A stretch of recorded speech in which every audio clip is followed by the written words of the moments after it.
Soy Maribel, una transexual de Castellón. Siempre me sentí así, desde que tengo uso de razón.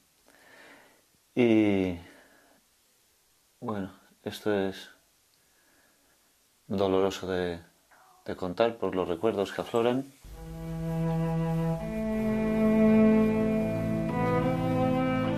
Me explicaron todo el proceso que tiene el feto en la formación del embarazo en una madre.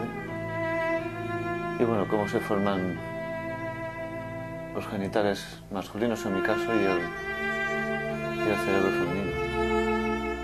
Decidí pues seguir por esa vía, transformar mi cuerpo. Bueno, conocí a una mujer de la cual me enamoré.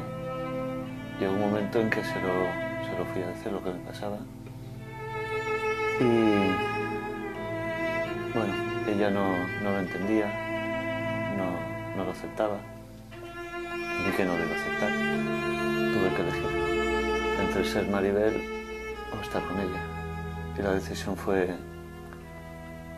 matar a Maribel por estar con ella.